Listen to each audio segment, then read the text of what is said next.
There it is over there. Hold on.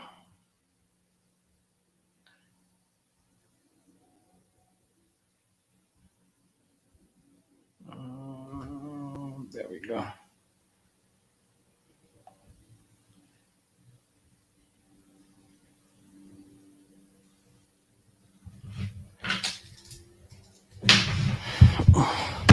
Hey, put something in the chat for me. Oh, let me go get this. Let me go get this link.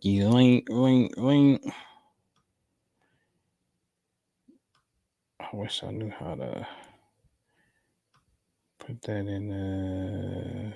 How do that?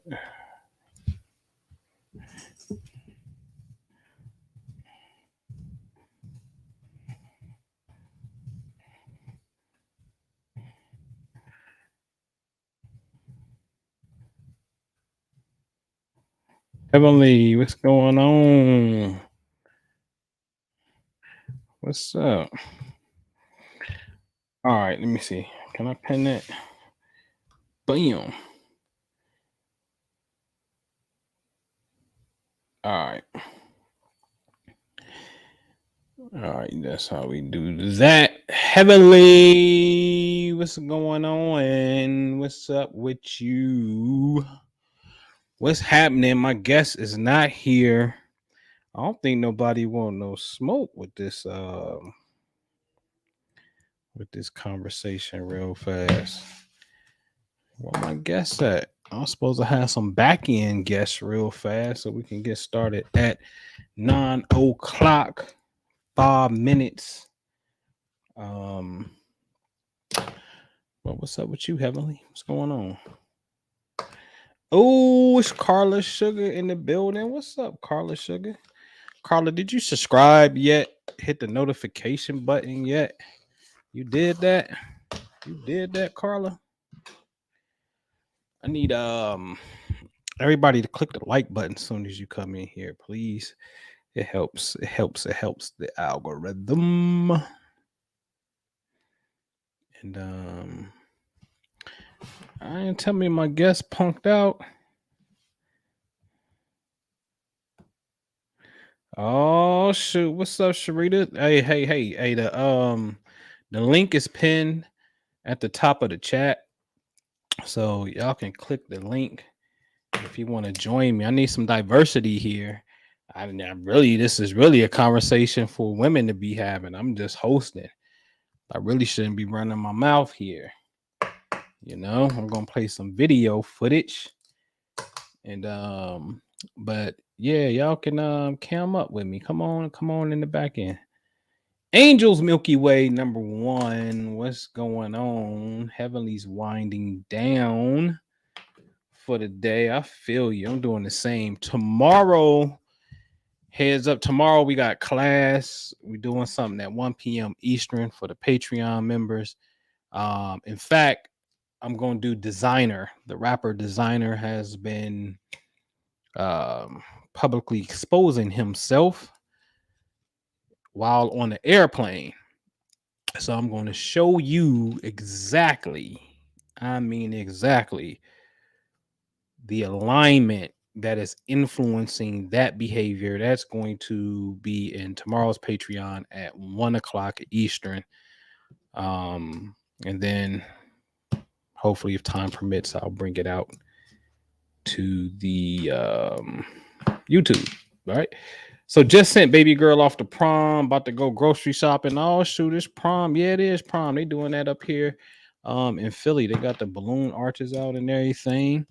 So it is that time. Wow, you sent your daughter to prom. That's interesting. That's interesting. Carla Sugar. That was like it was 2015. So that was like 8 years ago. Was that 15? Yeah, I think that was 15. I met you 8 years ago. Time go fast, man. Time go fast. Time go fast. All right, so Miss Sharita, you joining me? You gonna hit the link?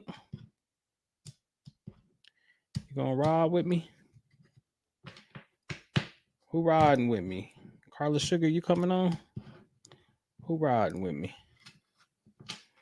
I'm gonna have to call in a lifeline. Let me see. Let me go call in a lifeline.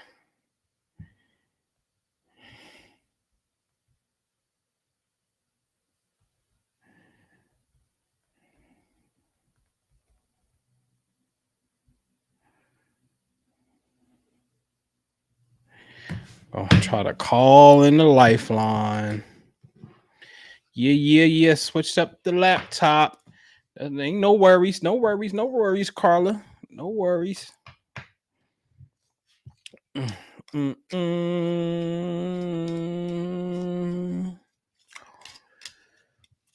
No worries.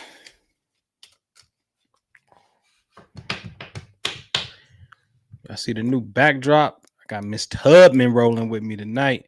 Since we want to be talking about the women, the enemy, and Miss Tubman came through busting her gun cause these dudes was too scared. We're gonna have to bring Harriet Tubman through tonight.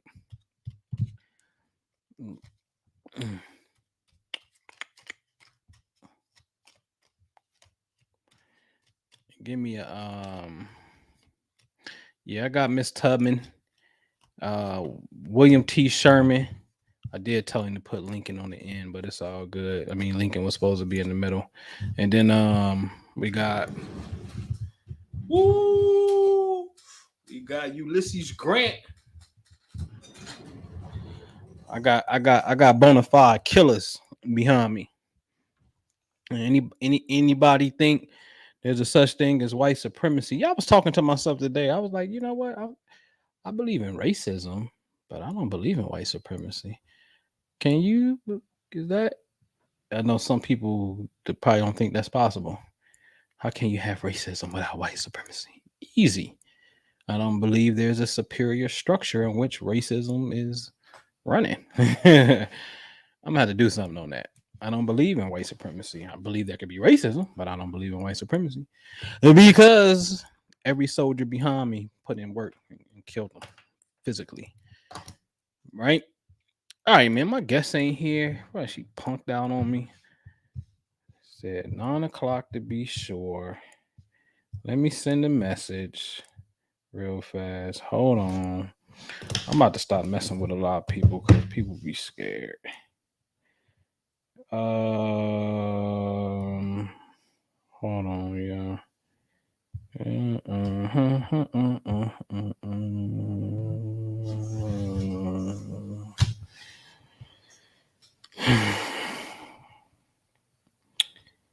Man.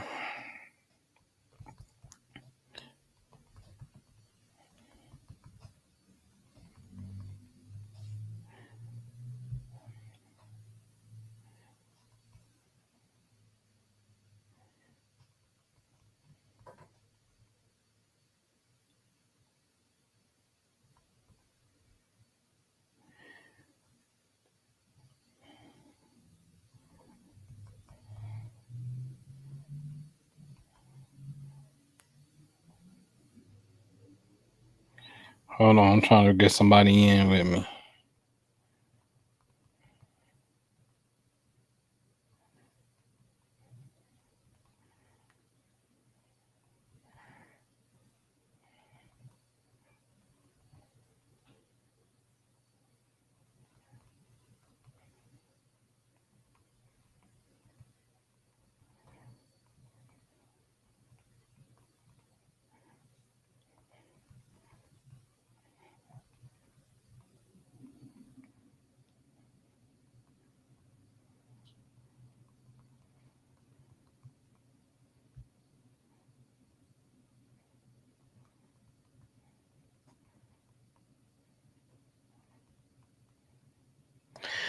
All right, come on. Who coming back here with me? Who coming?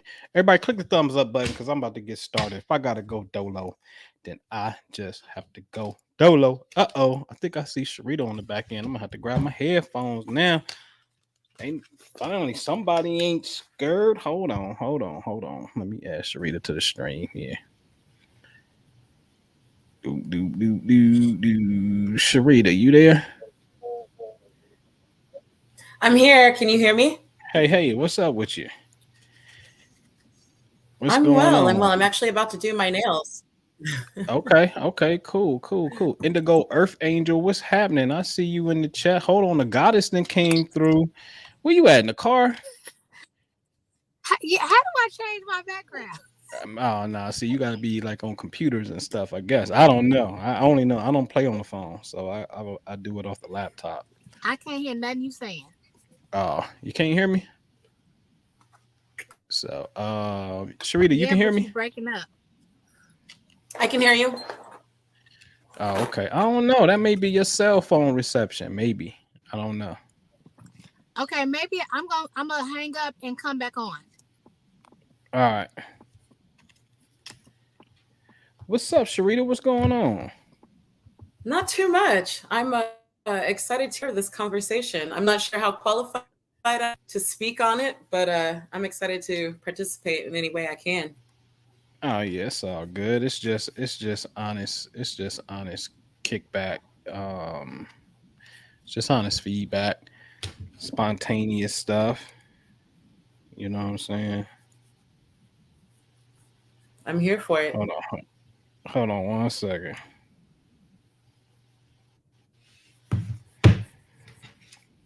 Mm-mm-mm. All right, I'm waiting for a goddess to come back in. Then I'm gonna load up these clips. We're gonna load this clip up because this conversation goes a little something like this, man. How can I do that? Oh, we can do it that way. That's cool.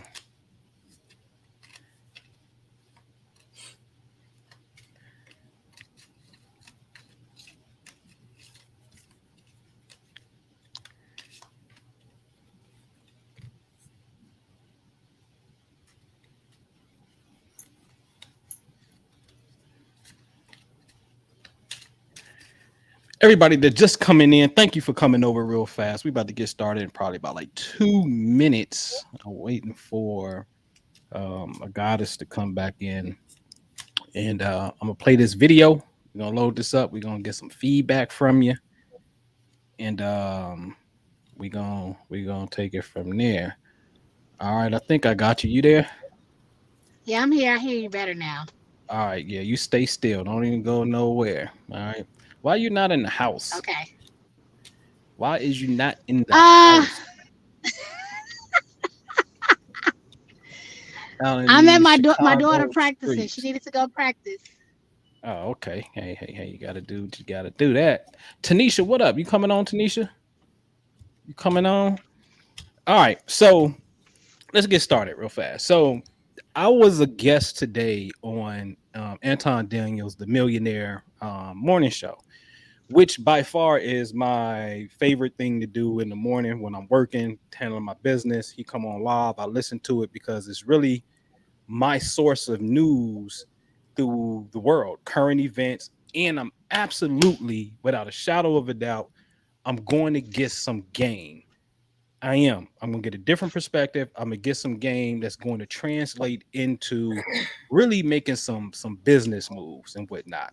And so I really appreciate the platform. I'm a bag chaser. A bag chaser simply is something that he offers on his Patreon for members only, of course, to come in, kick it, dialogue, network, get behind the scene, exclusive information, content, and whatnot. And that's just what it is and whatnot. So I am definitely a bag chaser, but it don't necessarily mean I have to agree. I'm not saying I disagree. We're gonna play the clip and whatnot, but I just want to let there is some camaraderie that's there. You know what I'm saying? And so the conversation started today about reparations and really wasn't nobody coming on to take the bait for reparations. And I'm rushing to getting back to the office and shit. And I'm like, man, I gotta get on, gotta get on. And so I asked him a question about reparations. I feels like I didn't get the answer. I didn't get an answer, but it was interesting because the answer that he did give was men need to pretty much man up, and if somebody come and take it and do something to you, you lost. Simple as that. They don't owe you nothing. They came and took it from you. You lost. And my whole position was, well, the government has an obligation to its citizens in reference to, I was talking about the vote. We get a right to vote under Grant. You can't see him, but Grant's directly behind me, but you need to see him, right? So that gentleman right there in the middle, we get a right to vote under Grant, 15th Amendment, 1870, but we're not voting until 1965, Lyndon Baines Johnson and Martin Luther King Civil Rights Act, because the South had clapped back after they lost the Civil War and started playing these little funky ass games called Jim Crow, Black Code laws, and stuff like that. So the United States government, though, withdrew its federal troops from the South during the 1876 election because the election was so tight that literally the South was about to win that election and we could have went back into slavery. Like it was serious. And so Rutherford B. Hayes from Ohio, he do a compromise and say, hey, let me win the vote and let me win this whole thing, and I'll withdraw the federal troops from down there. Now the Civil War is over, but the federal troops are down south because they're patrolling and making sure that the new free slaves is coming into society without no retaliation from these white boys, okay, these Confederates. And so when you withdrew the federal troops, that's when the South said, game time, we about to start doing what we want to do. And so since the United States government is composed of 50 states, but it has a mandate that all states must follow, such as all citizens get the right to vote, but we don't vote, what is the United States responsibility in that 95 years setback where we were denied a constitutional right? And I never got it. And well, the answer to that was man up in a sense. And I get that, but it's not answering the question because I want to know if they are legally obligated. So anyway, the conversation then morphs into somehow we get into black folks community, what we need to be doing, what we need to be focused on. And let me just roll this video for y'all, man, because it got interesting. So you think our biggest, who you think our biggest enemy is? Ourselves. The enemy to the black man or the black community? Ourselves. The black man. Women. I already said this. More so than black men killing black. You want to know? You want to know who the biggest threat to the black community is? Mm-hmm. Black women. The black community, yeah, black community. It's the same answer, both. Both of them is the same answer. Hey, I'm gonna take your advice. You better stop it. Your Cash App gonna slow down. Who's Cash Apps? I'm fucking with you. No, I ain't Dr. Umar Johnson. I don't give a fuck. I'm gonna say what I really think. You say that more than black men killing more black men. Black women is worse. Who raising them? Okay, we can say who's raising the majority of the men that wind up? This is a statistical fact. This is not my opinion. Who's raising the majority of the men that end up in prison? Who's raising the majority of men that turn gay? Who's raising the majority of men that have trauma and issues that then turn into gangs? Who's more likely to join a gang? Who's more likely to have? Who's raising them?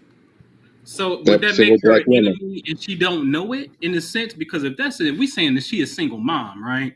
She don't want her kid to be, well, I ain't gonna say that because I got some homies that it's my son block. You know what I mean? Who's grooming them? Who's grooming them? Who's the teachers? Who's the ones that's raising them?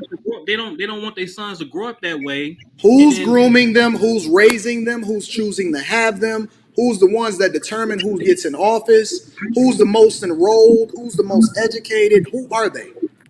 It's literally a face for them. It is a black woman. That is the truth. That is not my opinion. This is a statistical fact. The least married, most likely to have a kid out of wedlock. It's a fact. All right. So we'll pause that one, right? So she goddess fell out. Hold on. Least married, wedlock, right? So talk to me. Talk to me. He's saying the black woman is the face of when you single mothers, which I guess to a degree is your fault. You a single mother. It's your fault because you shouldn't have picked this no good nigga who you didn't, you know what I'm saying, who wasn't gonna marry you, right? He didn't marry you. So you had kids with him. So now that you a single parent, prison, children gay, they got traumas, they joining gangs. You woman, black woman, you are the face of that problem? Rebuttal, please. Go ahead. Talk to me.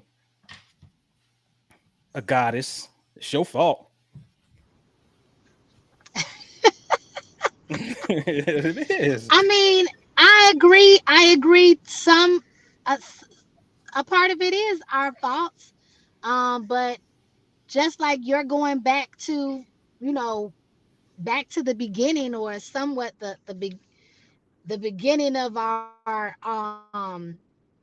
sort of rise, or out of slavery, reparations. I mean, this stuff goes, the dynamics of our family, which at the root of that is the male and female. Yeah, like, we partially responsible, but it's not just us, it's the black man too. Mm. Sharita, you want to unmute yourself? Yeah, I think that's a really interesting perspective. I can appreciate statistically where he's coming from, but from my perspective, that's weak sauce all day, because it's easy to point the finger than to stand up and say, "Hey, these are the things that I can contribute, whether it's my child or not." I guess I stand from the perspective of, if I see something, we like to talk about it takes a community or it takes a village.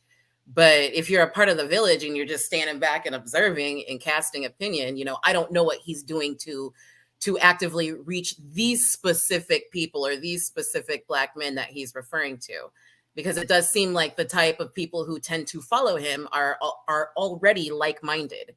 So it feels very like he's distancing, but again, I don't know how qualified I am to speak to that, because I am just hearing little clips, but I can appreciate the standpoint. But also, for me, at a certain point, where does personal responsibility come into play? We've all been raised a certain way, but at a certain point in time, we take a step back, we look at our belief systems, we look at what we want for ourselves versus what we have. And we have to make a decision. Do I keep going, stay in the course, or do I make a change? So for me, it feels a little weak. Okay, but his stance would be, but you're the face of it. I even go one further. Like the late great Kevin Samuels will say that, do women control the access to sex? Do y'all control that access? Would you say that's a fair assessment? Absolutely. Yes, we do. Women control the access to We do. sex. Women definitely control ovulation, meaning, you know what I mean? The baby can't even be fertilized until you're at a certain point within a cycle, right? So you control the laws of sexual reproduction. So it's cool. I can say women control access to sex, right? So that is not our thing. That is your thing at that particular point, because it is absolutely 100% a cycle that is your cycle, right? So if you let the wrong person in on that cycle, is that not 100% your fault since you control it? Did he come?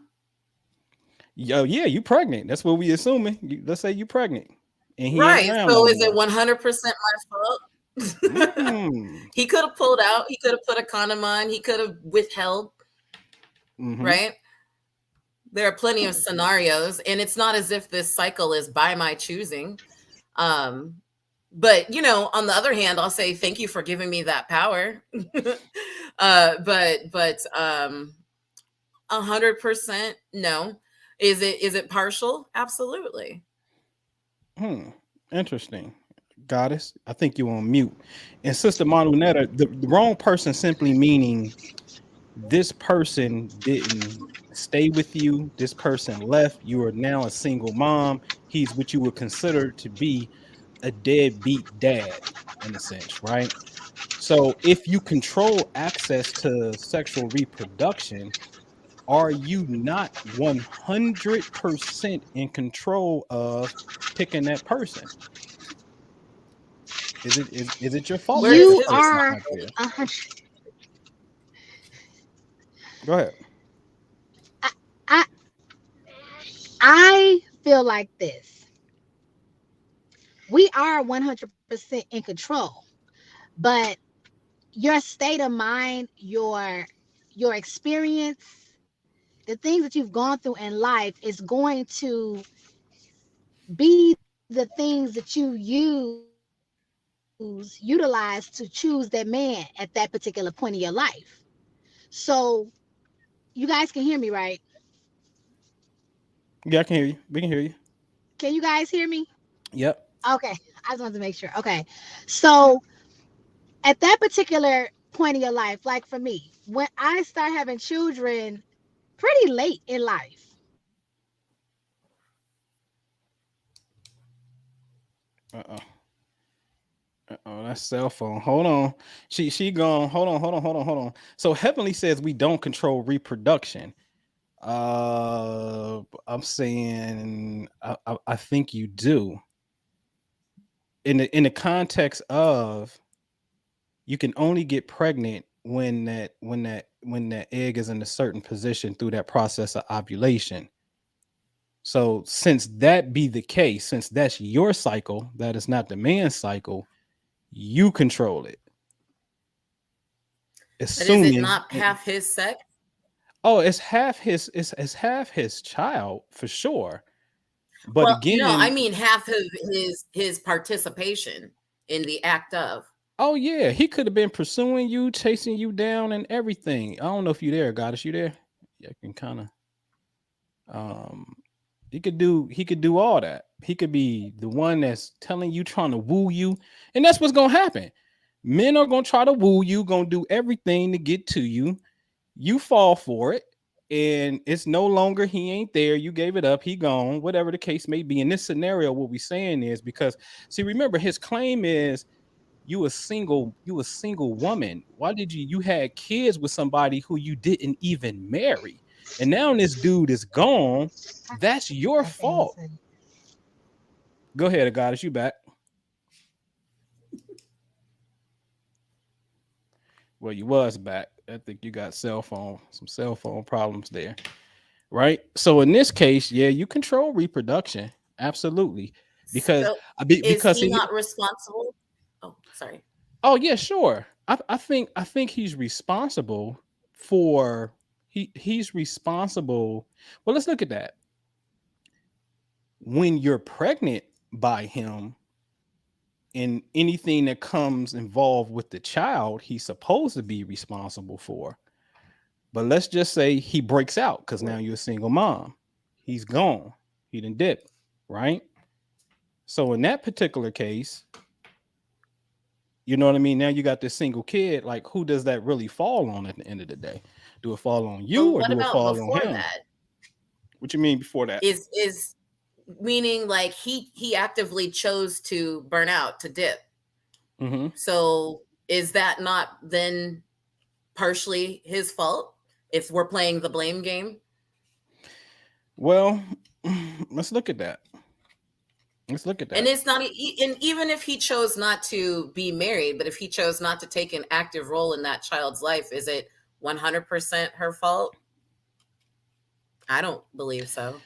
No, I don't think it's 100% like her fault. Like he knows that you have a child.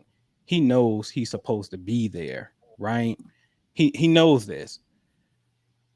But I can also really see where again, if a woman is taking full responsibility, like listen, I can only get pregnant once a month. So a man can ejaculate in you all them other days and nothing is going to happen. There's no fertilization taking place, right? Until he catch you right. My point in this is since you control that cycle, because that's your cycle, and you have to allow what comes in that vaginal canal at that time that of your cycle. This only one this little small window of opportunity right here. That's yours, and anything that comes out of that ultimately falls on you because you control that cycle. Should he be there? Absolutely, he should be. Should he take responsibility? Is it half his fault because he did? Yes, because he is half, half parent with you, but the core responsibility, I think what we see what happens is what single mothers is out here, right? But You know, I guess for me, the issue is before that. Is it totally her responsibility to track everything? Because for many women, it's not 100% science where it happens every 15th of the month at 2 p.m. oh, Like, at what oh, point does he say, now, "Hey, girl, what's your cycle like? Hey, yeah, girl, yeah, have you taken yeah, a ovulation test?" I know it's not sexy, but at what point yeah, absolutely, before the act is his absolutely. responsibility? No, that's her responsibility because again, it's your egg that will be fertilized that you have to carry for 9 months. That's a lot of work that about to go into this thing. So I think it absolutely is the woman's responsibility because it's your cycle. So now we're gonna get spiritual, which is fine. The spiritual politics, I'm with it. Because now the question is, Goddess, I don't know what's happening with you. I can't see you, but I added you back. Um, Just a quick um, question. mhm. The woman is responsible for the egg, but he's not responsible for the semen that he puts in the egg. I'm just want to be clear on that. Yes, I he is think responsible, but I think again, there you go. Go I'm ahead. on the No, we can't. Wi-Fi Yeah, yeah. now, so I No, think it'll you work. breaking up real bad. Yeah, you I'm froze. You on got the you got to go in the house and get some Wi-Fi or something. So so is he responsible for the semen that he put in there? He should be. He should be. But here, I guess this is the point I'm making. You're really the gatekeeper and not him. You're the gatekeeper to life. See, this is the thing I used to hear, right? With women give birth to all life. All life comes through the vaginal canal. Without a woman, there's no life. Okay, so that means you're responsible for life, right? So if you're responsible for life, then you got to take that bullet because at the end of the day, you are responsible for life. And at the end of the day, you will be left by yourself potentially.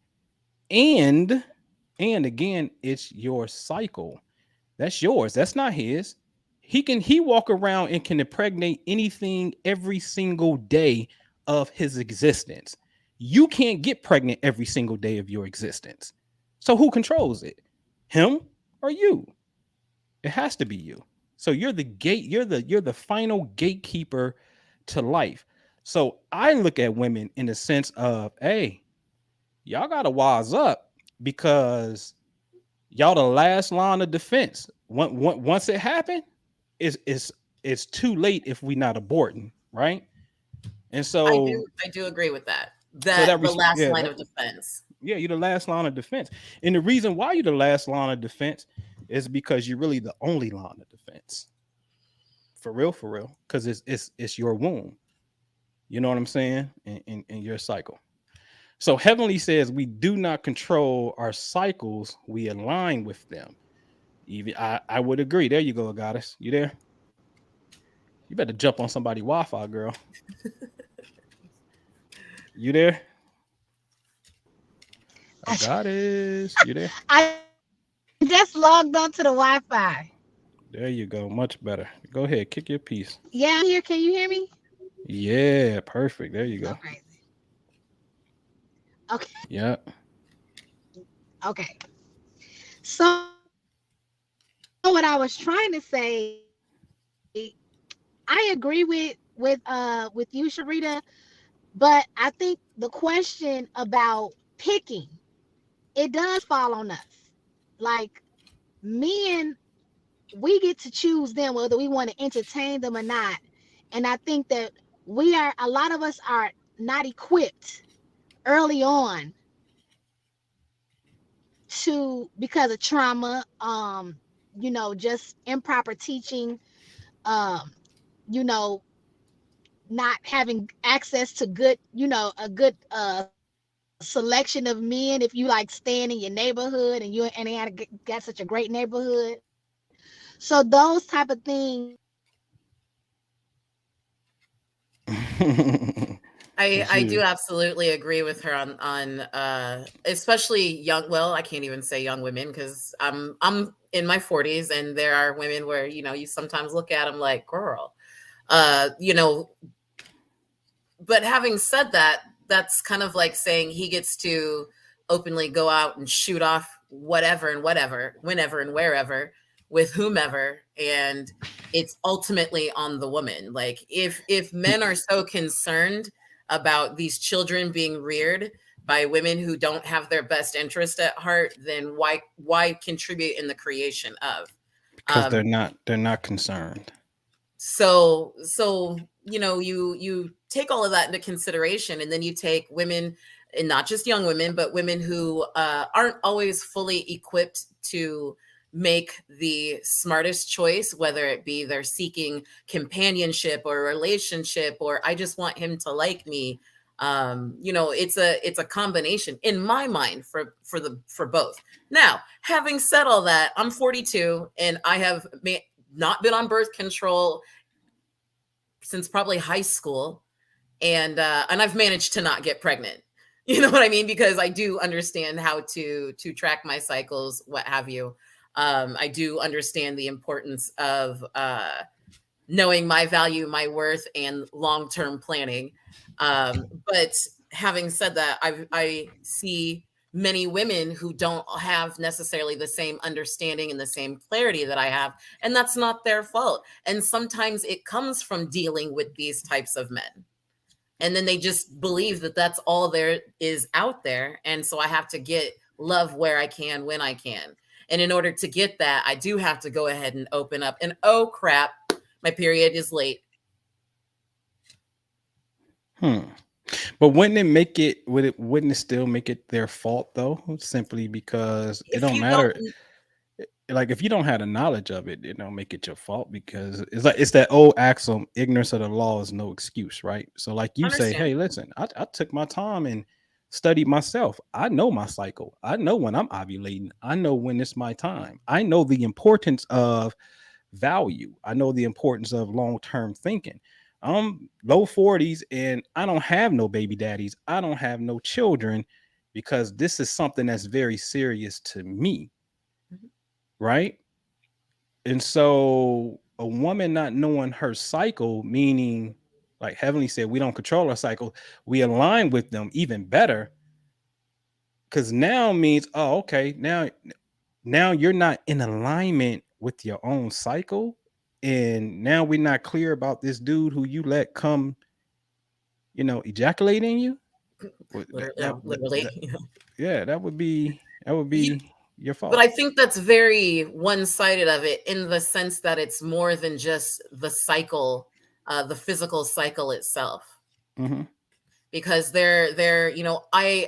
I am blessed to have had the parents that I had, who raised me in the way that they had, but not everybody had that knowledge, not everybody had that understanding, not everybody was given value.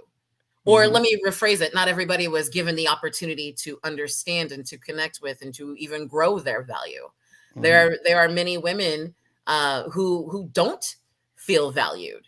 And so when they see something that glitters, they're like, "Oh my God, look, it's gold." Yeah. Yeah. And they Yeah. they go for it, in the whether it's a misguided belief or just an ignorant choice or just a stupid one, Right. for that matter. But I think to blame women as the sole or the sole perpetrator, the Oh, sole, you don't want to take that responsibility, Sharita. You don't want to take it, it. I'm You well, don't it's want to take it. I take responsibility for me, but I understand that not everybody's me. I'm gonna play another video. Hold on, I'm gonna play this other one he got. Hold on. Let's see. Understand though, Bruiser, is that it's a smaller segment of black men and a larger majority of black women that choose to get pregnant by the small segment of black. See, the thing about men is that um, we tend to Yep. be more loyal, which is why we're less likely to file for divorce, right? So I'll give you an example, right? A smaller group of men are much more likely to be impregnating a larger group of women. I don't have any kids out of wedlock. You don't have any kids out of wedlock. It's less likely for a man that is married and taking care of his household to have kids out of wedlock. You're less likely. Most men don't have children out of wedlock, or they don't have illegitimate children. That is a fact. But you can't fucking walk 5 feet down the street without seeing a baby mama. Hold on, pause that. I don't know the stats on that, but let's just take it for face value and say it is true. Okay. Married men are not having bastards, meaning children out of wedlock, right? But everywhere we turn, we see baby mamas, women who chose to have children before being married to these guys, and these guys are not around. If that be the case, Sharita, what you got? Who? I don't disagree with that. If we take that statistic at face value, I don't disagree with that. I see I've seen it in my past circles. I'm not even going to say my current, but in my past circles where, you see more than one woman with the same baby daddy, so to speak. But the biggest thing I hear at 42 from single women, single Black women in particular, are just, I don't know where the good ones are. And at this age, they're already snatched up, Let's get into a good subject. That's a good point. Now, that's a good point. Go ahead. I want to clarify. I work with men for a living. My business is called Alpha Male Principles. So these conversations are juicy. They're fun for me.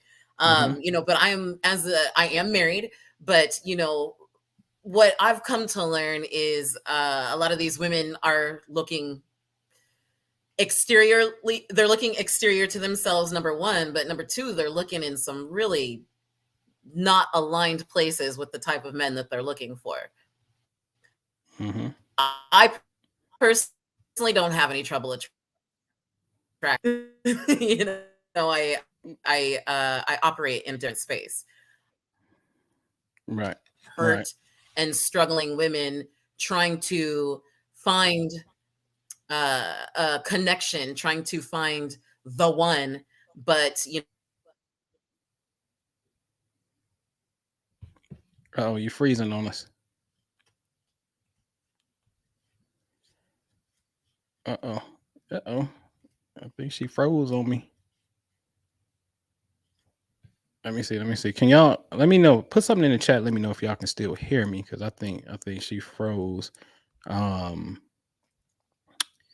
Let me know. Let me go to the chat. Kel R, thank you for joining us.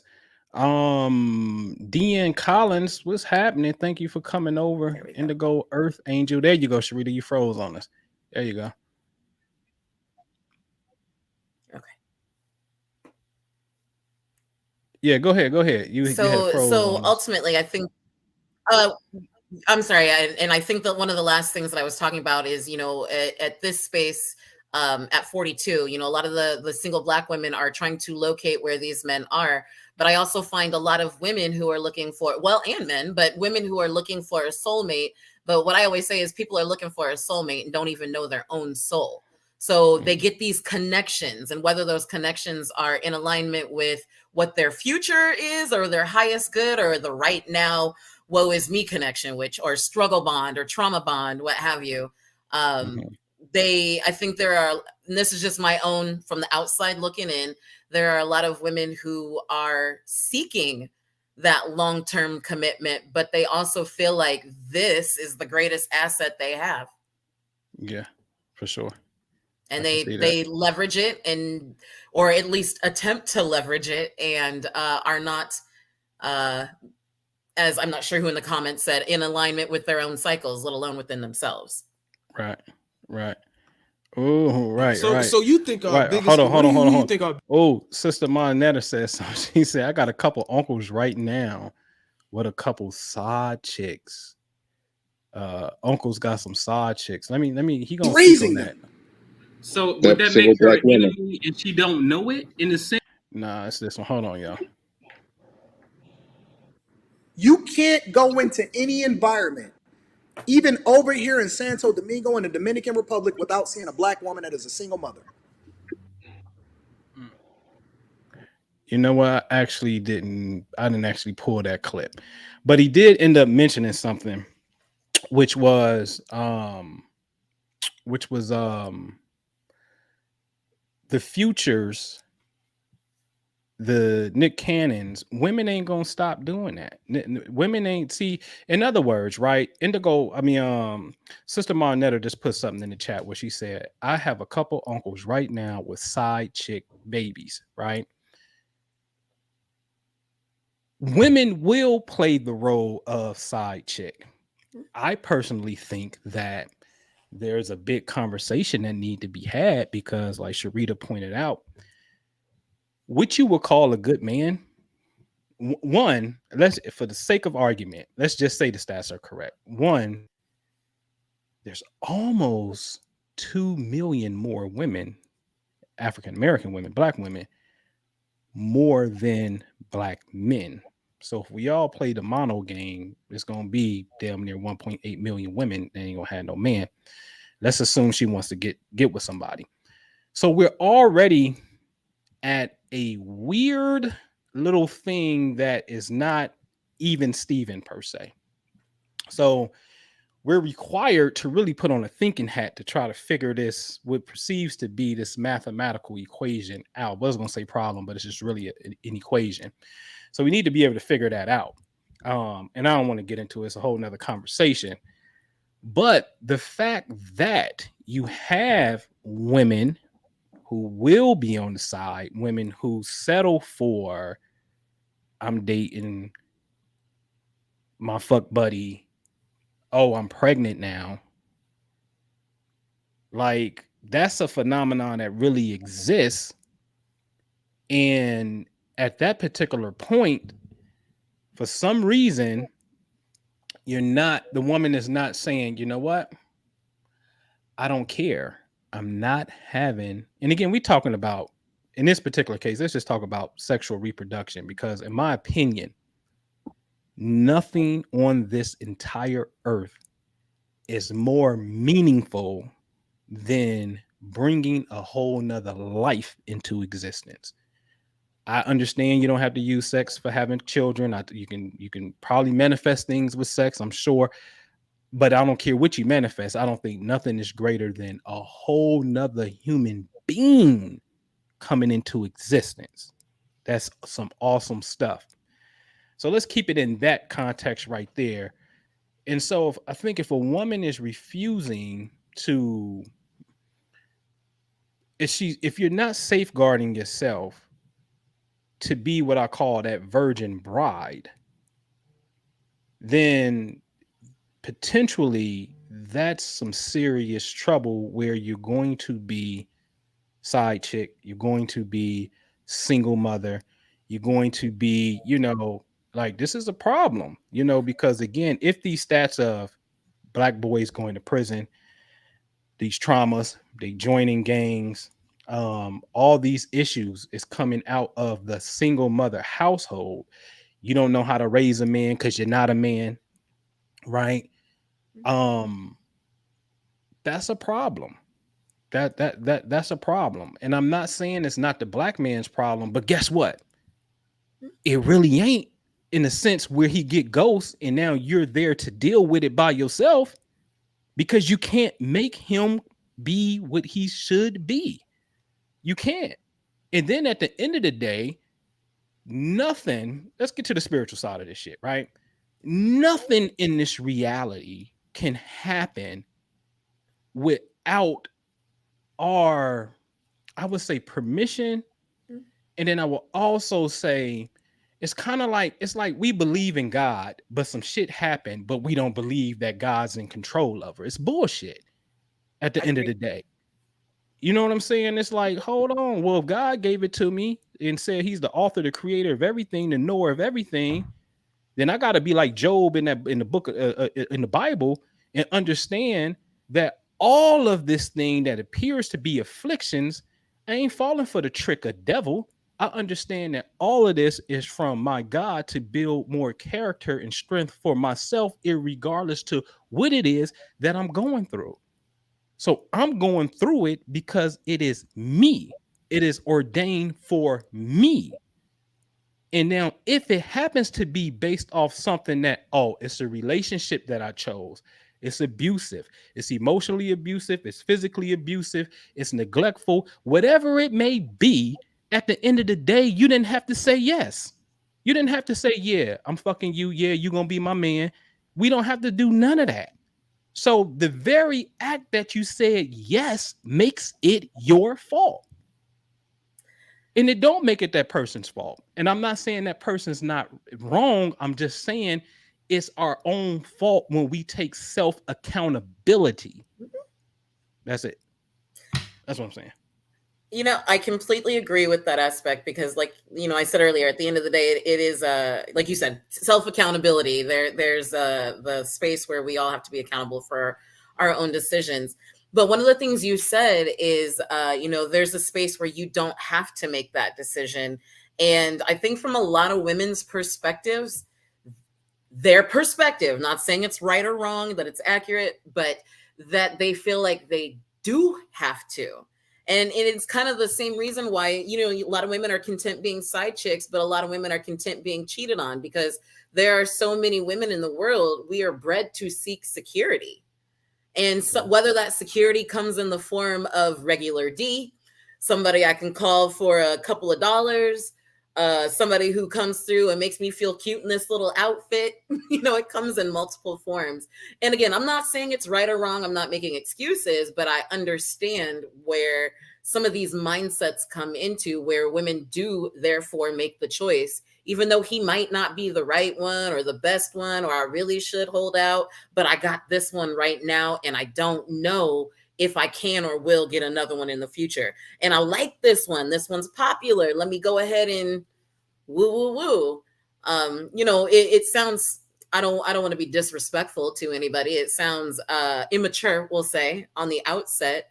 But there's a big space where many women are just completely unaware of their own decision-making process and the ripple effects and the long-term implications to it because they're seeking some level of security. Mm-hmm. Now, again, I'm not saying it's right or wrong. It's not an excuse. It's just my perspective. So for me, a lot of this stems from before the baby even comes, before that pregnancy even occurs. Mm-hmm. So if I have to take responsibility for the cycle and for not being on top of my game, then there's also a space where, I got to take responsibility for why I feel the way I feel or why I allow myself to continue to feel this way. Right. But, right. There are also people outside, forces in terms of men who create this space within women as well. Mm-hmm. Mm-hmm. I don't know. Just my opinion. No, that's a good one. That's a good one. That's a good one. What you say in the chat? Heavenly, spiritually, we marry, bond through the act of sex. I agree. I think the alchemical wedding, the sexual exchange of fluids, is absolutely the true wedding date. I've been said that for years.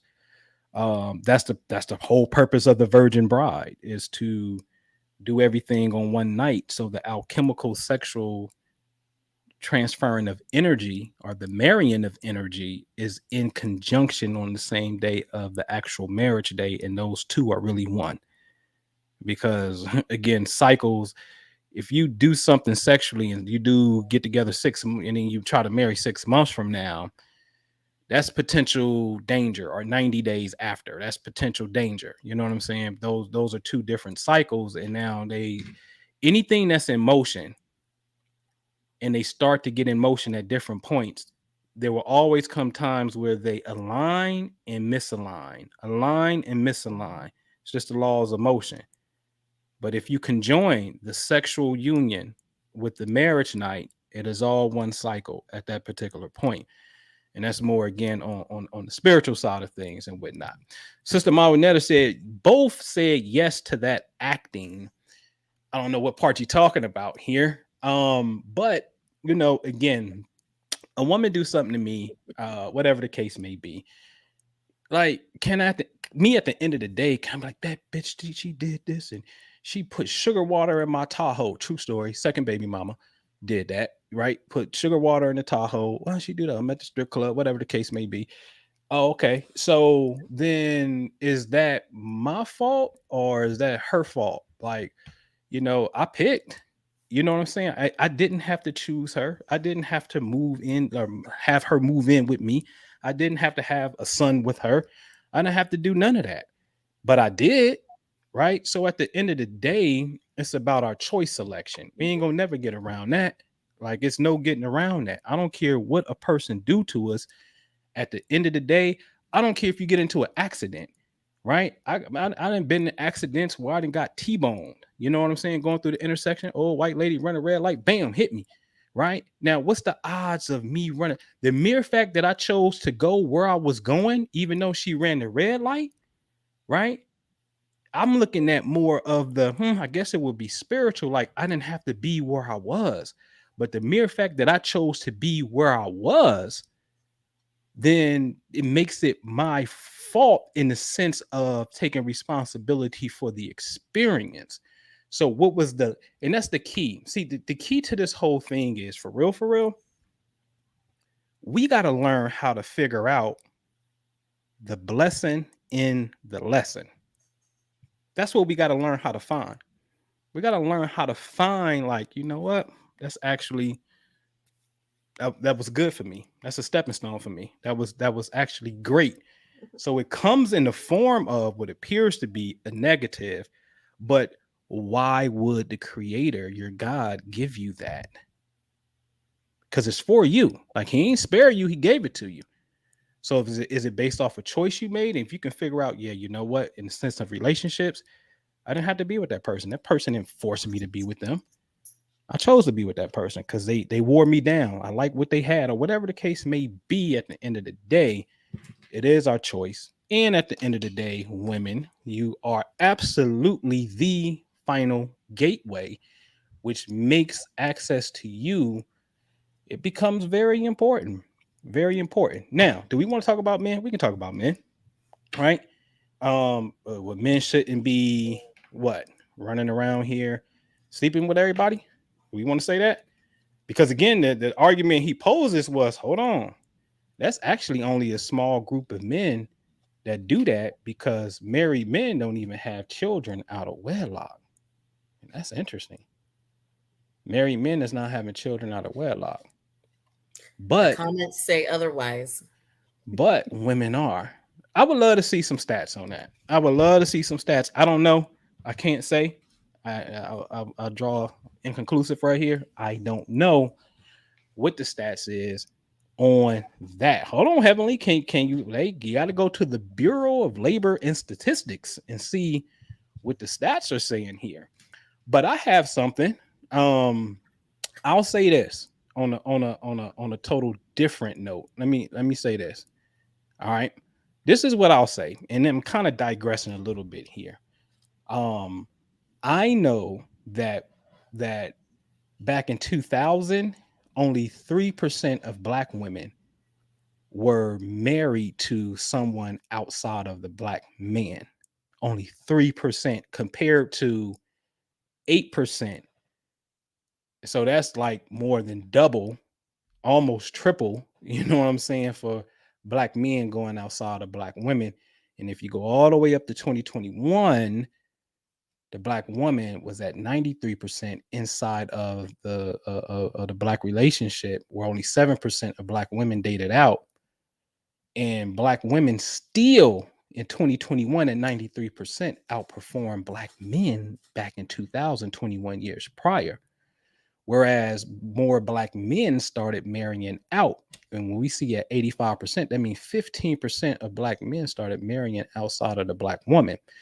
So to me, what it looks like to me is Black women are loyal to Black men. Again, this ain't got nothing to do with the conversation of, is it your responsibility? I'm digressing here because I see something in this right here, right? And so when I see this, I'm like, wow, That's beautiful, because that tells me that your loyalty is to us. So now I guess I want to step a little bit more and curve this a little bit towards myself as a man into the men that's out here. So the black woman is actually, if the stat is correct, is actually loyal to the black man, to us, right? And so here we see where black women was the most likely to be married among all four, meaning white man, white woman, black man, and black woman. Black woman was the most married. And in fact, it was only 5% of black women who wasn't married back in 1890. And that's amazing. And that held strong all the way to 1960. Even 1970 and 80, as you can see, there's a slight increase, but it's below 10%. But something happened clearly in 1990 and every decade thereforth. Okay. So my point here is black women are married to black men at a very high rate, 95% up until 1960, and below, again, below, slightly below 90% or 90 plus percent at 1970 and 1980, right? Again, something happened in the 90s. And the same is true when you get here to black men, right? Like black men remained at close to 10% from 1890 to 1980. That's 90% of black men were married. 90% of black men were married from 1890 to 1980. That is like freaking 90 years. Again, something happened in the 90s. And I'm gonna dig on this again, because it dawned on me that in 1990,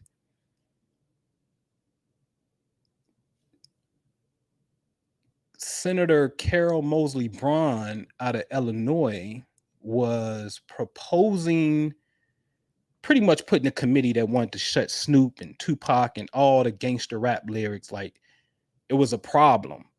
And it went to it. Yeah, that's right. Shit hop happened. Like it became a problem.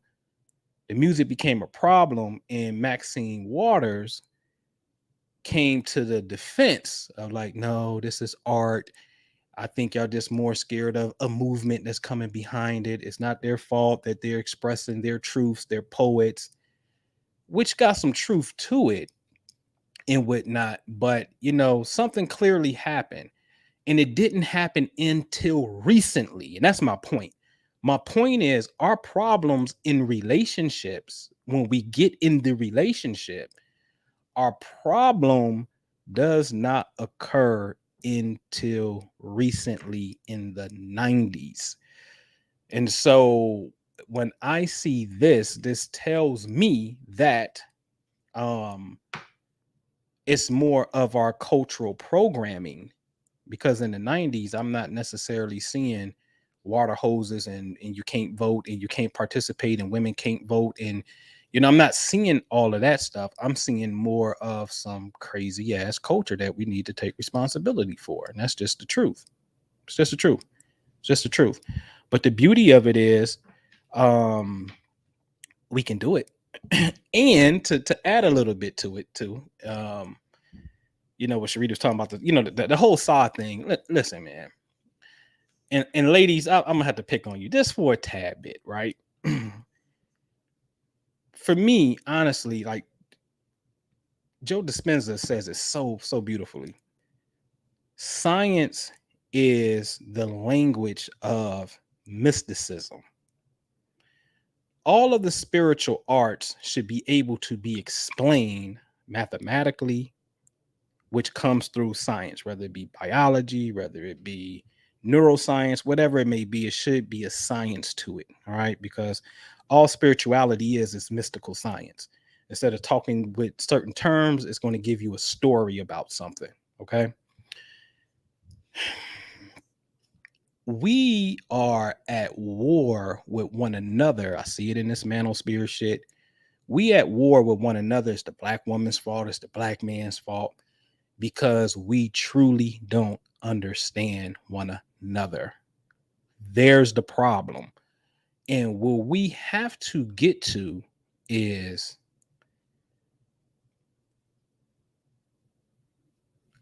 balance in this world is not tit for tat, not when it comes to the male and female. It's not about superior and inferior. It's not about one is stronger, one is weaker, one is better, one is less. It's not about that. It is a divine balance between the two. And within that, when we understand biological function, which we cannot ignore, and the problem is we've been ignoring it, and we've been doing a whole lot of shit. Man can literally populate the entire United States tonight in one ejaculation if all of his sperm cells were to become fertilized. Tonight, right now. I know men who got two babies, two different baby mamas born on the same day. Okay? This is the truth. This is man's potential. Man is walking around here with light called sperm, electricity, these little tadpole looking thingies, in the hundreds of millions waiting to get out. So when you see his behavior, I understand it from a standpoint like, okay, cool. It doesn't mean man ain't supposed to discipline himself. I'm not saying that's not what I'm saying. I'm just saying like, oh, okay, that's what you want. Okay, well, there's a way to do that, right? And so you have to wonder that how do you balance that, God? How would you balance all of this quantity? Because man appears to be a quantitative being. Well, God says, well, woman, you can't possibly, you ain't gonna even have 10 babies. You super good. You had 10. Like, you ain't gonna have 10, and your damn sure ain't gonna have 20. You can miss me with that. A man, woman having 20 babies. Okay. But yet this man can have 20 tonight. Easy. Millions tonight if he can, stay up and make it happen, right? So our potentials is different. Where a woman is a qualitative being and the man is a quantitative being. That's the divine balance between us. Now, the question is, how do you reconcile that? Or how do you implement those laws? And again, this ain't no one shoe fits all type of situations. It's just not. Everybody ain't gonna be mature and responsible, because I personally think Nick Cannon is mature and responsible. Me personally, you know what I'm saying? If you say, hey, I'm gonna populate and I want to have children, and I'm gonna make sure you good for life, and that's gonna be our agreement, that's what it is, then that's maturity and responsibility. Come on, man. You're like, well, let's not act like that's not what it is. It is. Everybody's not gonna do that though, right? So it just totally depends on the mindset of the individual. And so why I think women, and I'll digress with this, and you can add on to this, Sharita. Anybody want to come on? The link is pinned on top of the chat. You know why women be side chicks? I'm gonna tell you. Just gonna flat out tell y'all. It's because inherently, what I just said is the truth. I don't believe that women are dumb. I don't believe that you're loyal to us, as we just saw in the stat. I don't believe that you're loyal to us because you a dumb bitch. I don't believe that. I don't believe you take that nigga back from cheating because you a dumb bitch. I don't believe that. I believe that deep down, you inherently know this truth biologically. It's your instinct. You know this truth. And since you know this truth, you accept it, but under your current conditioning of societal norms, bitch, I bust the windows out your car. What the fuck wrong with you? You sleeping with my motherfucking baby daddy and all that kind of shit right there. That right there, you go against the grain because it's highly, highly uncomfortable because of the programming. But you do it, meaning you take him back, not because you stupid. It's because you're really built for it. That's the truth. You're really built for it. You're built for it. You built for it. You're absolutely built for it. And let's not go tribal and ancestral because we know you built for it, right? Let's not go religious and books and Qurans and Bibles because you built for it. It ain't got nothing to do with this man has all this power. Because honestly, I don't all that responsibility. That's not necessarily that's a taxing ass power. Let me put it that way.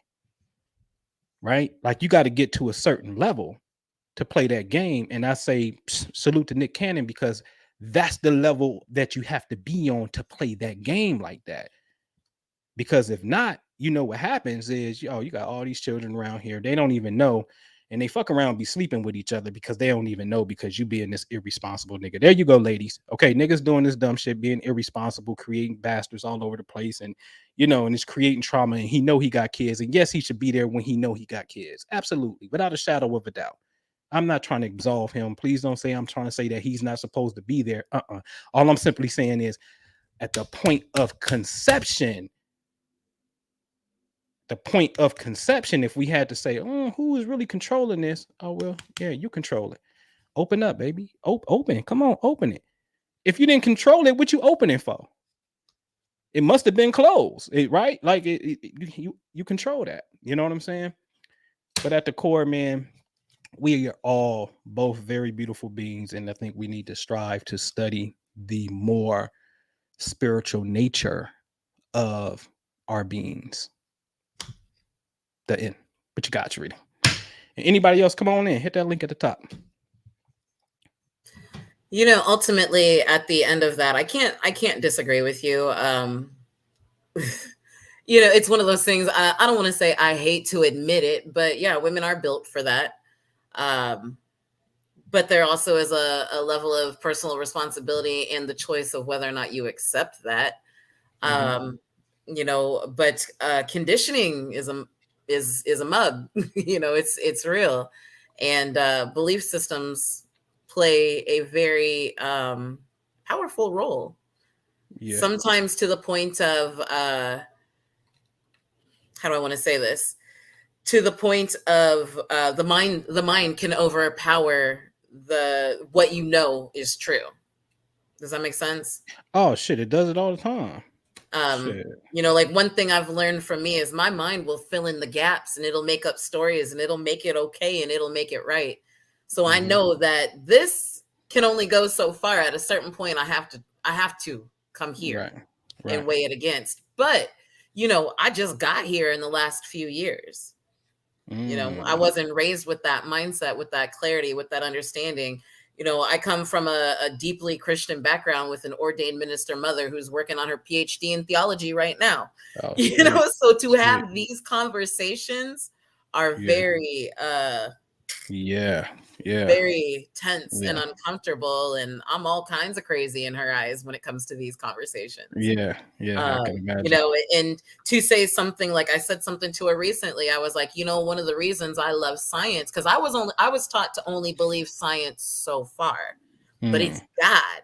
And I was like, well, to me, science is the explanation of God. And she was like, clutch the pearls. That was I might as well have called Mother Mary out her name, so I can only speak for me, but I know in the Black community, Christianity is rampant, and I don't say that in a bad way. I say it in the sense that, again, these belief systems create this space, and people I find that they, as you hear in the Bible, they want to be in the world, so to speak, or of the world. And I know I'm kind of talking in circles, like no. But it's a fascinating space, and I definitely do appreciate the conversation, because ultimately, at the end of the day, you're right. We are the final gatekeeper of what it is. But at the end of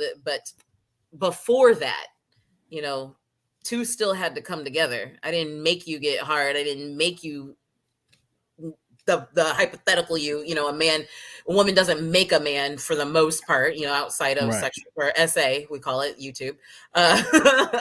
He does, these things are a joint decision typically in these cases, outside of those. You're right. But you know what? What you triggered was you didn't make me get hard, but you know what you did do? You let me come inside you. See, if you saying, hey, nah, nigga, you can't get none unless you put a condom on. And I don't give a fuck if you got the condom, you still gonna pull out. Right? Like if you're going to let me come in raw and you're gonna let me ejaculate inside of you, that's something that you allowed me to do. Even though that's what I want to do, you still gotta be like, listen, nigga, I ain't on birth control and I ain't doing no plan B. So I'm telling you now, it ain't, and that's what I'm getting at, where it's like, oh, okay, yeah. And regardless to his intent, you had to let me. Yeah. So it's that part right there that's like, okay, ladies, okay, you it's on you. And let me say this just in defense of my fellow ladies, and I don't, again, it's not an excuse, but there is a space for many women when you're at that point that you honestly don't feel like you can say, right. Now, again, I did let you get that far. Right. But there's a space where a lot of women, they feel like, well, I can't at this point. And what if I do? And those, we'll call them insecurities, come in, where they think if I don't let him do this, then I might lose him, and because, like you said, there is this small group of men with this big group of women, that lack mindset comes in. And if this one doesn't stick around and I don't let him have it or give it away, can I get another, or will I get another? Oh, got you. I got you. What's that? Clove 324. What's happening? Thank you for joining us. How are you? Hey, I'm good. How are you? Excellent. What you got for us? I was kind of listening in the beginning, but I wanted to ask again, what was it that he was saying? Was it the single motherhood? What was it that he was saying actually makes us the enemy? I ain't gonna paraphrase. I'm just gonna load it up for you. Hold on, we load it up. We saying that she a single mom, right? Hold on. She Where's it at? So you think our biggest? Who you think our biggest enemy is? The biggest enemy to the black man or the black community? Ourselves. The black man. Women. I already said this. More so than black men killing black. You want to know? You want to know who the biggest threat to the black community is? Mm-hmm. Black women. The black community, yeah, black community. It's the same answer, both. Both of them is the same answer. Hey, I'm gonna take your advice. You better stop it. Your Cash App gonna slow down. Whose Cash Apps? I'm fucking with you. No, I ain't Dr. Umar Johnson. I don't give a fuck. I'm gonna say what I really think. You say that more than black men killing more black men. Black women is worse. Who raising them? Kara come right here. Okay, we can say who's raising the majority of the men that wind up? This is a statistical fact. This is not my opinion. Who's raising the majority of the men that end up in prison? Who's raising the majority of men that turn gay? Who's raising the majority of men that have trauma and issues that then turn into gangs? Who's more likely to join a gang? Who's more likely to have? Who's raising them? So that answer your question. That's where he at with it. Okay. Hold on, let me get that right there. Cool. So that's his response to why the black woman is the enemy, because in a nutshell, you picking wrong. And then as a consequence to picking wrong, when it comes to these children being raised in single mother households, they all fucked up under your leadership. So you pick wrong and now you're leading wrong. Okay. So earlier you guys were touching on the trauma that that we carry. And I think, like, I've been listening, like I listened to Kevin Samuels from the beginning, like when he was still just doing fashion stuff. And like Tommy Sotomayor, like the, what do you call him? The Ibmore, like the whole, I listen to all of it and I've been listening for years. And one thing that I think is always missing is compassion Mm. and nuance and, well, not one thing. I guess I have more than one thing. Love. Um, it's always this like, it's your fault. It's your fault. It's black women. It's black men. Now I'm hearing, like, I listen to, I've heard it all. I listen to Cynthia G. I like to hear all perspectives because I'm just like that. And it's like, oh, we're not gonna have any more black men. And then the black men are there's some black men who are like, well, you're just gonna have to start killing black women. And I'm like, what are you talking about? Um, it seems like the lack of love that we've become so accustomed to is what um, is sitting under all these discussions. And I don't think anybody's going to get anywhere without really taking into account how traumatized we are right now. Mm-hmm. Like, I was talking to a little sidebar. I was talking to an aunt how about us and children being beat and stuff like that. And she's 80 years old. She never considered the way we beat our children being tied to slavery.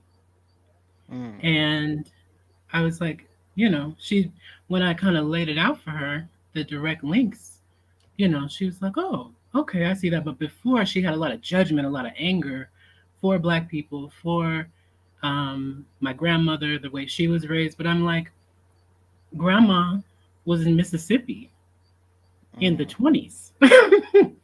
And she was raped, she was molested, she was beaten, she saw people being lynched, you know. She was traumatized. They had to flee the South to get to Chicago and raise 6 children in a 2-bedroom apartment on one income. Mm-hmm. And she was stressed. She had mental health problems. Obviously, she was traumatized. So she beat the hell out of her children. Mm. Um, that's not an excuse, but it's something to pay attention to. And so to me, when I see the decisions that women in general, but of course, we're talking about Black women specifically, like when I see the types of decisions that we make, I just see pain. Mm-hmm. And I'm like, if we're not willing to just see the pain for what it is and really ask women questions, like no one's really talking to people's hearts, it's just anger, anger, you're a slut, whatever, whatever biblical madness we can throw at women without ever um, holding men to the same standard, of course. Um, it doesn't really get us anywhere. So, you know, I was just curious about where he got this idea that we're an enemy, because I'm like, we have been, for most of our history in this country, we've been the sexual furniture of people who owned our bodies. Mm. Or if they didn't straight up own them, they had a lot of access. Maybe after slavery was over, you still could be raped by a white man or several of them, and nothing would be done. And up until the 90s, your husband could rape you, and that was not a crime. Mm. Um, young girls who are molested are usually blamed for being molested or raped by family members. Um, we never talk about these things in connection to what we see as promiscuity. We don't talk about how the lack of self worth plays out in our relationships. Um, it's just like there's no real intelligence. There's no nuance. Right. You know, it's just real Right. black and white, Right. kind of European thinking that we're given, and spirit is never considered. Your heart is never considered. And again, we just we're just not going to get anywhere with these kind of conversations, pointing fingers without real heart talk coming into Mm, it. mm. Good point. Good point. And Good can point. I play Go ahead. devil's Yeah, advocate yeah. Go ahead. a little bit? Hmm. I absolutely agree with you. There's especially one of the reasons I got into working with men is because I did see this space of the manosphere, and it's not that I disagreed with these guys. It's more so that I disagreed with their approach. It was all blame, and nobody was speaking life. But having said that, there was a time in, post slavery or during slavery, post slavery, 20s on up to now. But in our right now time, there's also a space of personal responsibility. That yes, these things happened, and yes, there's trauma. But am I supposed to wear it as a badge, where people can beware, or do I take care to take care? And again, I'm speaking more so in the now times, because some of these beliefs and understandings weren't necessarily, I don't want to say they weren't available as much as they weren't understood, let alone accepted in past times. But in a time for now, or even a day like today, when you're having this conversation this morning, Noble Ampu, that there's still a space for personal responsibility, whether it be on his side or on her side. But that's just the only thing I wanted to add to that. One of the biggest things that I see with trauma, and I don't use that lightly. I don't use that word lightly, but nowadays somebody gets yelled at in the grocery line and they were traumatized. So I kind of take that word a little bit with a grain of salt.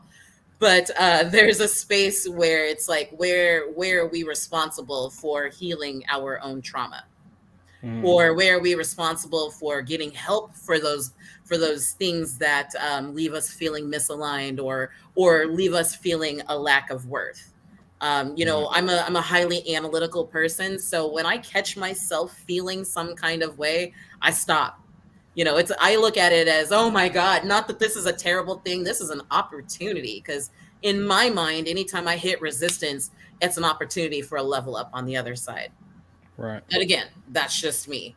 So I just wanted to play a little devil's advocate for speaking in terms of now in 2023. But yes, I do agree with you that my biggest complaint with the manosphere is the lack of compassion, is the fact that I see a bunch of men coming together and they're bonding over hurt and trauma and pain and F her.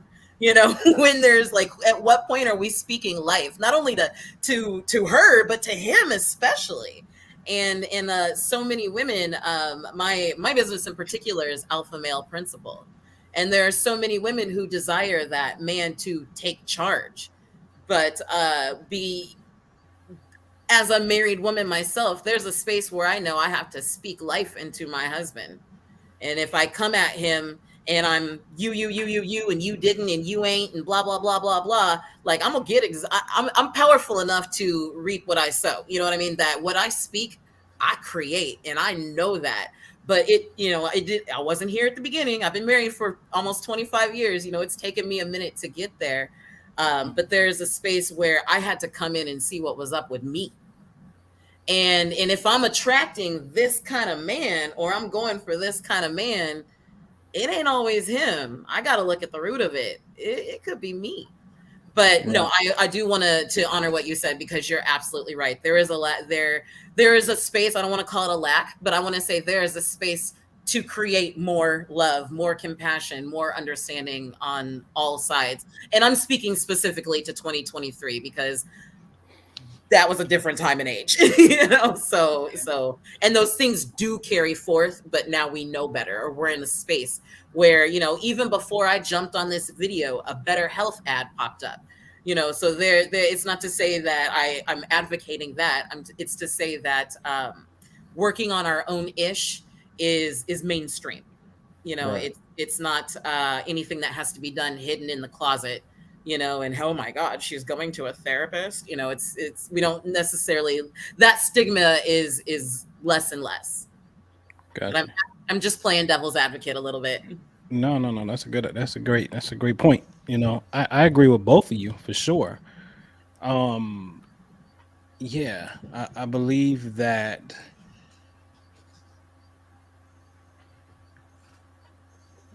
there has to be a way. I got the way.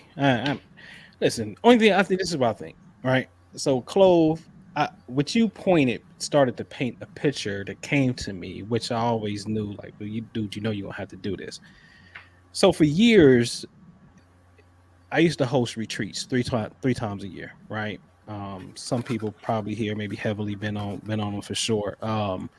3 times a year, starting in 2011, and I concluded in 15. I think I stopped, and so, 4 years, five if you count the first year, 3 times a year, like over 15 trips, and we go to these sacred places for meditation and things like that. So what I'm seeing and really sensing is, I always knew that one of the last frontiers, one of the last chapters, things that I have to do, is to create that space where we can really learn how to meet each other on the level of cosmic beings, right? And so, meaning, I love looking at zodiacal energies because it explains so much. It explains so much insight that's there. But also learning the functions of yin, feminine yin, and masculine yang, what that is for you, of course, and then learning how to come to an agreement of releasing trauma, learning how to really find the, again, the lesson inside of it. What's the blessing that's inside of that particular lesson, and really dig deep, because it's not really all that hard. And some of my favorite work that has been documented is, again, I always like to point to Dr. Brian Weiss, where he's going through, these clients are going through these stages of relaxation or hypnosis. They're going through these past life experiences and being able to see, and they can see the people who are in their life, like right now, but they may be in different form, but they know it's them. And this abusive relationship with this person is actually because it stems from another abusive relationship there in the past. And this is very important, because upon them coming out of that session, especially with the ones with diseases, these people no longer have disease no more. This is a fact. This is documented. These people no longer have diseases. The book is called Miracles Happen. The past life, what is it? The transformational power of past life memories by Dr. Brian Weiss. Big ass hardback, full of nothing but testimonials from people coming with receipts telling you what the experience was. And that's a whole nother, to me, that's like the final dimension of healing, because now it's literally inside of you for real, right? And it's no one else to blame. It's inside of us. And upon seeing it correctly, accessing the subconscious mind releases the actual engram or the freaking disease or the coding for it. It simply wants you to observe it. Once you observe it in that state, it deletes itself. There's no more disease. So in other words, when I learned the technique, and I did this over the phone for clients, and we go through this regression, and my first one, who had a ailment, she had asthma, and she's in this relaxed state, and she sees herself smoking the cigarette in Germany as a soldier, and this lady is getting raped by a superior officer of hers, and she didn't do nothing about it.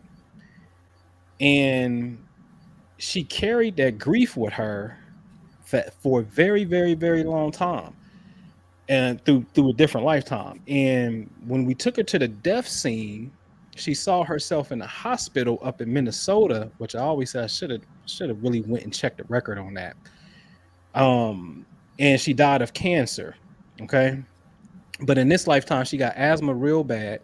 And the lady who she saw getting raped was actually her boss from a previous employer, who she used to call Little Hitler. Interesting, because she was in Germany. But in this lifetime, she used to call this lady Little Hitler. And she said because she was real bossy. But for some reason, that woman always went out of her way to make sure I was okay, and she wouldn't treat me the same. And I said, because what's happening is on the soul level, she doesn't blame you. Now, Mm, this particular client has severe womb trauma. When I say severe, mm, I'm talking severe. I'm talking about her first sexual experience was rape and she got pregnant, but she was mm, staying, but she's older than us. So at that time, her grandmother was told she thought her grandmother was her mother because her mother had her too young. And that was embarrassing during those times. You see what I'm saying? And so all her life she thought her mother was her sister, but it's really her mother. Okay. wow. Becomes older in life, go to the club, leave the club, gets raped in the parking lot. Gets pregnant by a guy, he don't want the baby, abort. Get pregnant again, lose the baby again. Get pregnant again, they stitch up the lining, then hold, and then that didn't work. Get pregnant again, have the baby lived to be about a couple months old and died at the babysitter. You see how much womb trauma that is? And again, going back to the regression aspect, because she is holding on to regret and guilt that she didn't intervene inside of a relationship, or not a relationship, intervene inside of an event that has something to do with her superior officer raping this woman. And it's really that it goes that deep. It does. It really do go that deep, right? And so you're absolutely correct, Clove. You're in Sharita. You're absolutely correct. And we do have to learn how to, I guess it's why I call it spiritual politics, that we have to start getting to the root of it. And I think what's happening in the manosphere is this shit is like kindergarten. And it's okay because Kevin Samuels sparked the conversation on a big scale, right? Where critical mass is now having a conversations of what the man do, this is what the woman do, and it's like, okay, we're learning. It's like we little kids learning all over again. Fine, no, it's no problem. It's no different than when you come through the conscious community. When you first woke up, you was getting the Illuminati, the Bilderbergers, the Rothschilds, the white peoples doing all that shit until you grow and you end up figuring out like, wait a minute, hold on, I know some white boys that actually put some work in and it was two different. Oh, nigga, that program's broke. Let me take that mental chain off, boom, because I came up under that indoctrination. So there's levels to it, right? But to speed it up and get to where we ultimately need to be, because here's the thing, we definitely yearn for one another. The stats still prove that. Like we still yearn for one another. We still chasing you, right? We still checking for one another. So now how do we move into the realm of divinity, and how do we still do it when we're gonna have to practice, man? Straight up, for real, for real. We're going to have to practice on some levels, and I ain't gonna call nobody name, but I see it and I know what's happening, but it has to be done. I'm gonna tell you, it's like there's going to be some men out here. You ready for this, Sharita? Because you got a husband. You ready? Your husband is going to have to practice certain forms of, I ain't gonna say he has to practice. How can I word this? He's going to be a husband. I'm not talking sexual relations. He's going to be a husband of inspiration by example to other people. And then when that energy and that nucleus get right, and the men that's inside of these circles is vibing on that level, you understand what I'm saying? I got women all around me. Always have, right? And so there's a part of it too for me where I'm even like, hold on, like I gotta, like, oh, okay, I see what this. No. But then I'm also looking like, God damn it, God, are you serious? Are you for real? So I never forget, there's a book called What We Want for Our Sisters, We Want for Ourselves by Patricia. At the time she was going by Patricia Dixon, and she got married, so her last name changed now. And it was talking, she was educated, and she like, well, shit, I'm educated, and the pool of men that's on my level per se is smaller now. I'm getting older, And now me finding a single man with no kid is getting smaller. Let me start exploring let me start exploring possibly the poly lifestyle. So she started studying the Asara Sect community, the Hebrew Israelite community, and then I believe a Muslim community. You know what I'm saying? All three of these black communities that practice some form of poly. And in it was a concept called husbandry, where it's not a sexual thing, but it's like, for example, there's certain women that I consider to be not a wife, but definitely wifey material, that I have an interest in seeing her general welfare being good. So I know if it ain't a person that's there for her in that particular state, don't mean that, hey, you good, you straight, what's happening? You know what I'm saying? You good, whoop de whoop, like, okay, here goes some game. You know what I'm saying? To make sure that she's good. You see what I'm saying? And that's just the truth of the matter, is because one, to find a good man may be a little slim.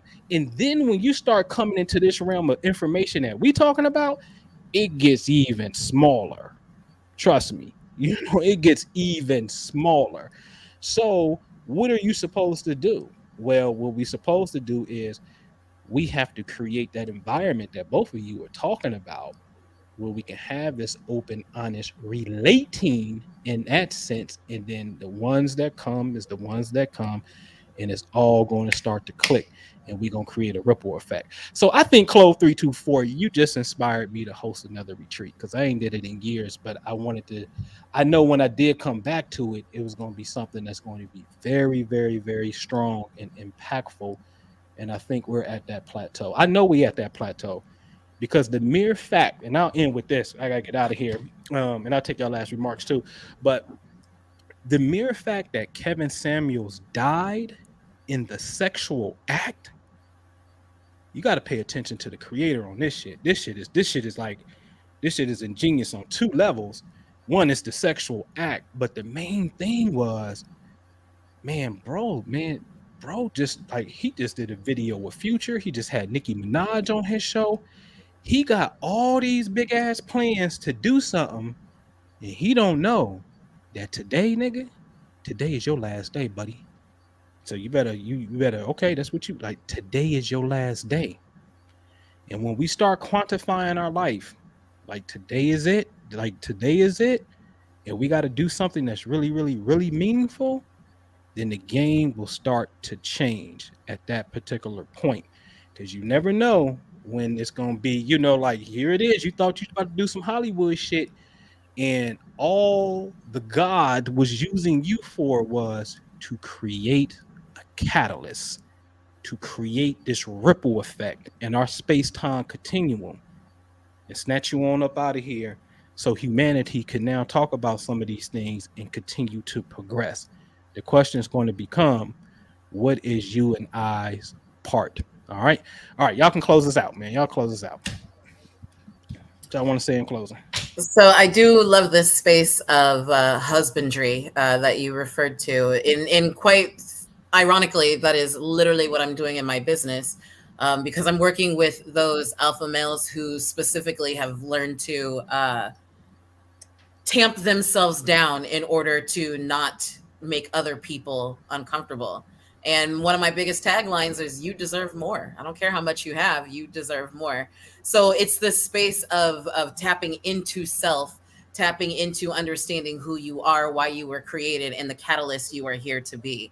And working with that in a way that speaks life and doesn't do it at the detriment of others. So I say all that to say, I'm excited about what you are doing and where these conversations are headed, because more of these are needed. And earlier when you teased this live stream on Hip Hop Astrology TV, I was like, you know what? I'm gonna listen because I know it's gonna go somewhere, and I have enough trust in you that I knew you weren't gonna, just throw all women under the bus, so to speak.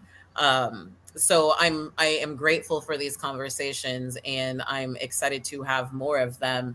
And I think the space is wide open. The Yeah. space is wide open for more of this, and with you bringing in that spiritual aspect, it blows everything out of the water. everything Mm. else rather out of the water. So thank you for these conversations and these platforms. Yeah, absolutely. Yeah, yeah, absolutely. Welcome.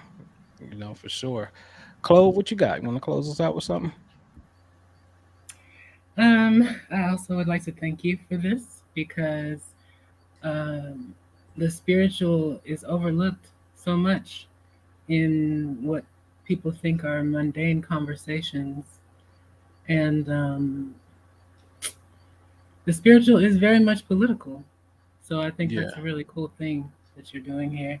Mm. Um, I don't really have much more to say. I'm starting a think tank. It's basically the same. It's kind of like what you and Minister Jude do, Mm-hmm. um, but more for. Mm, I guess it's kind of the same. It's like experimentation, like mental experiments, group experiments, things like that. Yeah. And anybody who's interested in that can visit clove324.com. I'd also like to add that the thing that Sharita touched on about um, personal responsibility when it comes to these traumas and things that have been passed down is that sometimes, well, for most of us, you kind of have to bump around and make those mistakes before you even realize that you are traumatized and that you need help, Mm. that you have Right. to take personal responsibility for, you know? And so I think that's where the compassion and the grace comes in that we have to hold for ourselves and each other. Where when you see people doing certain things and you're waving your finger, it's like, well, that person is in a state of trauma where they don't even have the self awareness at this point in their life to begin Mm. making the changes that they need to make. Right. If I have the resources, maybe I can assist, or I can point them to someone who might, or I can just step out of the way of their life.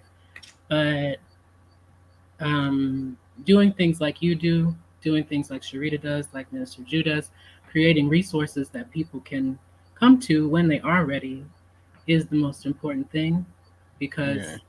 um, everyone is where they are, until they're not. Right. So I think, Right. you know, keeping grace in mind for ourselves and others on these journeys because I genuinely, but not jokingly, say like black people are crazy.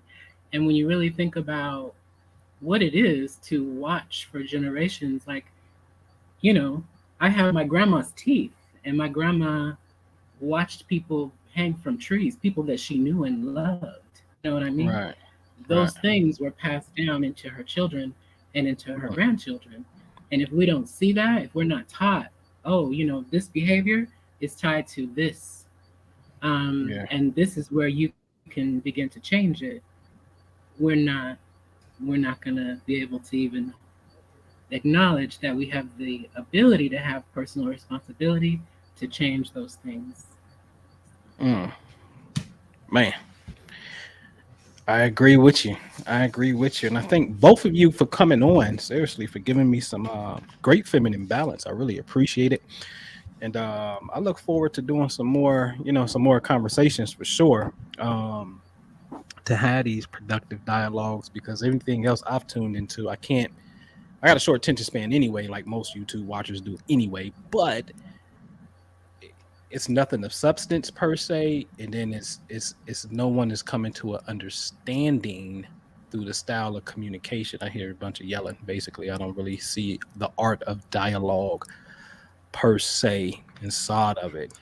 And I'll close with this some food for thought. I had dropped a podcast on maybe both. I think I did. So if y'all scroll down at the bottom, y'all see Cosmic Conversation and Spiritual Politics. It's on iTunes, it's on Spotify, wherever you listen to your audio podcast at, is there. And I had dropped something about is the pretty much is the dysfunction of our heterosexual relationships, is it destroying the biological imperative and creating homosexuality? It's a question, it's just a question, it's just a question. And what I call the biological imperative, ladies and gentlemen, is The invisible intelligence that says, hey, you got brown eyes, you got to have, an eyelash to stop dirt from getting in your eye. And all of these trillions of processes that takes place inside of the human being that we're not aware of, and this indwelling thing called spirit that's here, that thing that leaves and have a different experience every night when you go to sleep and you dream, this thing that's having this experience, um it is studying us. And the mere fact, I always say that the mere fact that, once you know how the brain works, it makes perfect sense. So, you see a spider and you scream, you make this gland in your brain called the amygdala go off, and it stamps spider with, with your screaming, and then the hippocampus stores that as a bad memory. And so it knows what to do next time you see spider. It knows how to react and put you in a flight mode so you can survive. So we tell the brain how to classify information based upon how we respond to stimuli. And once we can grasp that right there, then we can say, well, shit, the spirit is actually in here studying us. So since it's studying us, then we got to be careful on our dysfunctions inside of relationships, because we are telling the spirit, what I call the biological imperative, I don't like you. You get on my nerve, all this stuff, whatever, whatever. I don't trust you, whatever, whatever, whatever. So now this information is being encoded. Okay, don't like heterosexual women, don't like women, don't like women. Okay, he's going to come back as a man, but he ain't going to like women. You see what I'm saying? Because I got this hate, whether it come from wherever it come from. And so that's the part that is not being talked about. But that's how deep it goes, and it really ain't hard. It's really common sense. And the answer to that, and shout out to, I forget what the brother's name is, that was on Anton's show, because he was really trying to get to a solution. Man, I just had his name, but it slipped me. But he was really trying to get to the solution. What's the solution? What's the solution?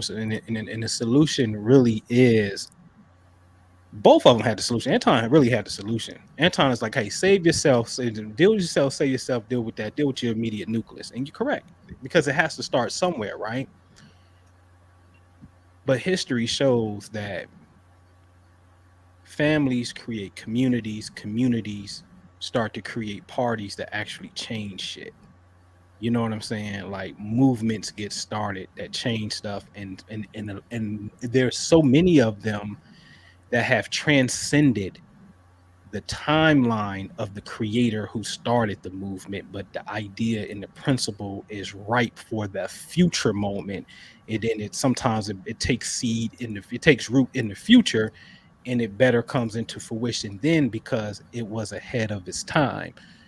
It don't mean that you shouldn't do it just because it may not be the actual time. Once you identify what it is to do, the right thing to do, it becomes our obligation, ladies and gentlemen, that we have to do it by any means necessary. All right. But with that, again, I thank y'all. I appreciate y'all. And everybody, make sure y'all subscribe to the channel, and join the Patreon if you get a chance. Because tomorrow at 1 o'clock, we got a little class in there where we're going to get into some astroscience. And then I might do designer. So be on the lookout for that on the other channel, Hip Hop Astrology TV. This dude is pulling his penis out on airplanes, and we got a conversation about it. I'm going to show you again how you can see this stuff. Okay. The dude is literally pulling his penis out on airplanes. Okay. So that's going to be an interesting conversation tomorrow on Hip Hop Astrology TV. That's how we go in that one. All right. And so I'll see y'all tomorrow. All right. Peace out.